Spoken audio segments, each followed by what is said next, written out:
자, 그래서 우리는 뭐냐? 인간은 창조적 인간입니다. 그래서 인간은 창조할 수밖에 없어요. 하나님께서 만들어 놓으신 이 창조의 세계 속에서 우리는 태어났으므로 우리는 하나님의 창조의 섭리와 질서를 따라서 우리는 재창조하는 그러한 인간이다. 너무 멋있는 말이죠. 호모 크레아토아, 창조적 인간입니다. 우리가 일을 하는 것도 창조하는 것이죠. 우리가 노동하는 것도 창조하는 일이죠. 농부가 밭에서 씨를 뿌리고 밭을 가꾸고 잡초를 제거하고 하는 것도 역시 열매를 거두고 추수하는 것도 창조의 일입니다. 풍랑이 이는 바다에 배를 띄우고 어선을 띄우고 나가서 그물을 던져서 물고기를 잡고 이런 것들을 통해서 우리의 삶이 또 유지가 되는 것 하나의 재창조적 삶이죠. 우리는 이 모든 삶이 뭐로 연결되어 있느냐? 하나님의 광대하신 그 본질적인 존재적인 창조와 그 창조를 본받아서 섭리와 질서를 따라서 우리가 재창조하는 존재, 그것이 바로 인간이다. 인간은 다른 말로 얘기하자면 맨 밑에 보시면 호모 이마고 데이 그렇게 되어 있죠. 호모 이마고 데이, 하나님의 형상대로 지음받은 존재가 인간입니다. 몇 가지만 한번 살펴보도록 하겠습니다. 문화를 창조해가는 인간의 중요한 요소는 뭐가 있을까? 호모사피엔스. 호모사피엔스라고 하는 건 생각하는 인간이라는 뜻이죠. 우리가 몸이 있고 그 몸 안에 뇌가 있지 않습니까? 머리가 있고요.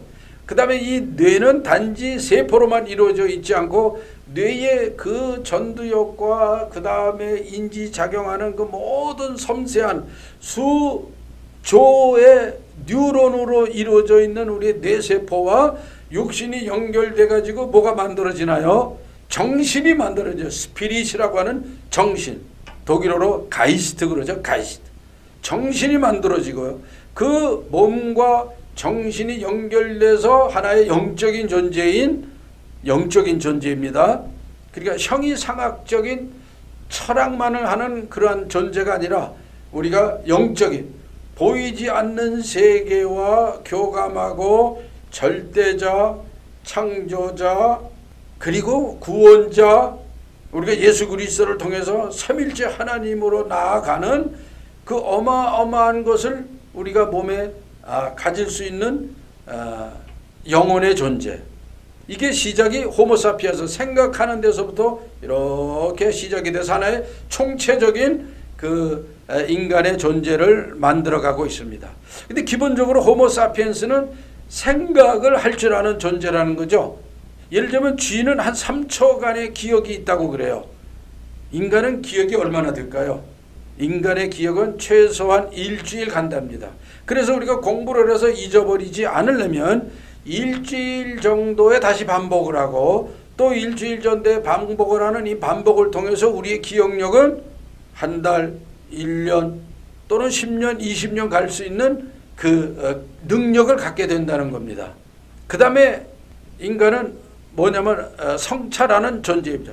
이 생각하는 호모사피엔스의 기능에서 또 고도로 올라가면 인간은 성찰하는 존재입니다.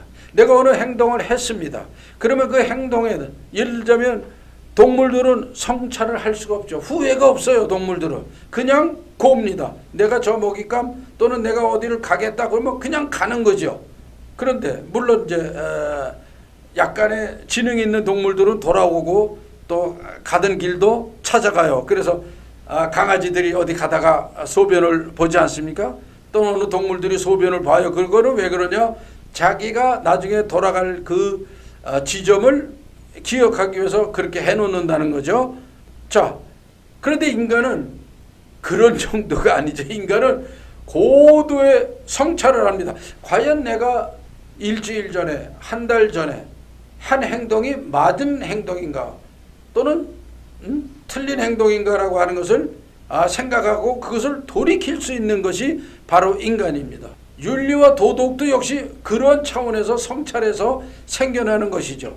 뭐 우리가 측은지심이다라고 하는 거, 우리가 어디를 갈 때 어려운 사람을 봤을 때 그 내 마음에 또는 우리가 어딜 지나가는데 위험한 그런 경우들을 봤을 때 내 마음에 도와줘야지 라고 드는 생각이 측은지심이고 동정심이라면 그거 이미 뭐 논어에 사서삼경에 이미 다 있는 얘기이기도 하죠.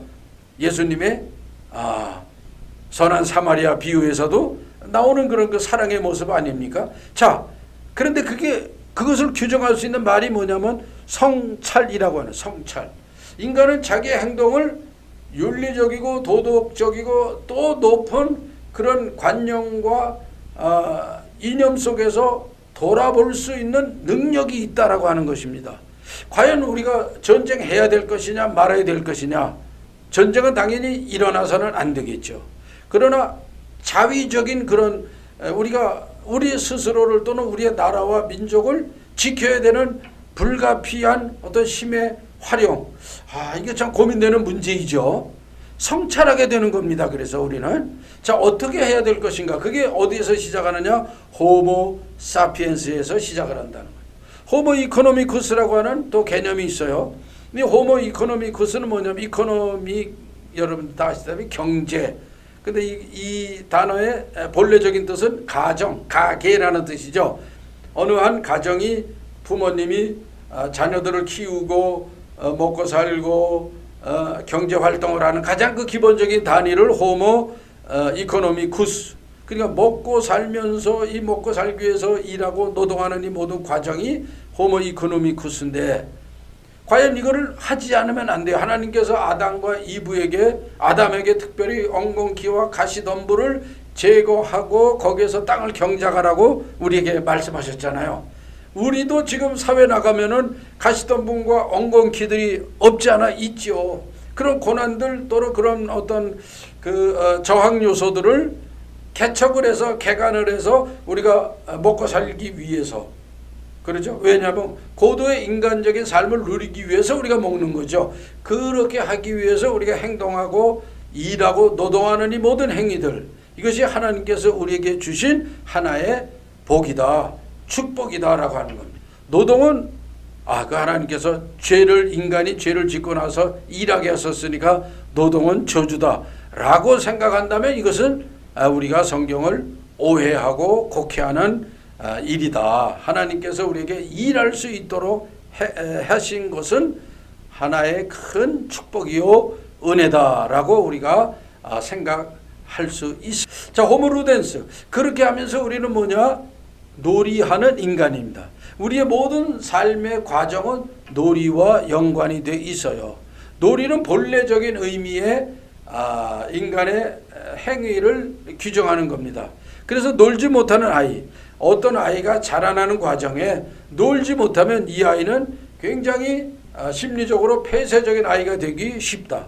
여러분들이 어린아이가 태어나면 건지건지 잼잼하면서 어린아이들 그 다음에 아이가 아직 서지 못할 때 아이를 서게 함으로 해서 모바일을 놓고 아이들을 이렇게 움직이게 하는 이런 일들 시각을 움직이게 하고 그 다음에 아이가 기쁘게 하고 자 따라해봐 하는 이런 모든 과정들이 뭐냐면 놀이하게 하는 거죠. 그렇게 함으로 인해 가지고 자기의 내면성이 외부로 표출이 돼서 그 표출된 자아와 내면 속에 있는 자아가 만나 가지고 자아의 본래적인 모습을 찾아가는 것이 바로 놀이의 특징이에요. 그래서 유치원에 가면 일단 놀아야 돼요. 그래서 어린아이들이 뭐 여러 가지 도구를 장난감을 가지고 논다든가 그 다음에 좀 지나면은 뭐 수저를 가지고 논다든가 또는 청진기 가지고 의사놀이를 하면서 논다든가 좀 더 지나면 이제 무슨 법원의 그런 그 판사의 판사방을 두드리면서 논다든가 이렇게 놀므로 인해 가지고 점점점 고도의 역할극 사회적인 대로 이제 이렇게 승화해 나가는 과정이죠. 그러면서 이 놀이가 굉장히 아름다운 삶의 한 요소가 되는 겁니다. 그 놀이가 되어야 돼요. 가정에서 엄마, 아빠, 자녀들이 삶의 형태가 뭐냐? 놀이가 되어야 돼요. 그 만약에 6살짜리 아이가 부모님에게 아버님 안녕하십니까? 만약에 그런 식으로 인사를 집에서 한다면 이거 뭔가 좀 부모님들 얘가 왜 이러지? 이래 생각하실 수가 있겠죠. 엄마 아빠가 집에 들어왔을 때 꼬맹이가 엄마 아빠 그리고 이렇게 나가는 게 아니라 부모님 다녀오셨습니까? 만약에 그런다면 야 이거 왜 이러지 얘가 어떻게 자라서 이러지? 우리가 어떻게 가르쳤길래 얘가 이러지? 이렇게 생각할 수가 있을 거야. 어린은 어린아이답게 논리적으로 가정에서 부모님을 대하고 식구들을 대할 수가 있어야 돼요. 그게 바로 놀이의 본질이에요. 자, 그래 이 놀이가 이제는 사회적으로까지 확대가 되고 승화가 되는 거죠. 그래서 우리가 여러분들은 사회적인 축제 있죠. 그 놀이입니다. 사회적인 축제. 뭐 우리나라에 놀이 굉장히 많이 발달이 되어 있습니다. 지역 축제도 되어 있고 기타 등등 절기적인 축제도 되어 있고 나중에 또 설명할 기회가 있겠습니다만 자 일단 창조적인 인간으로서의 놀이 굉장히 중요합니다. 자 호모 심볼리쿠스 그렇게 놀이하면서 생겨난 것이 심볼이라고 하는 심볼.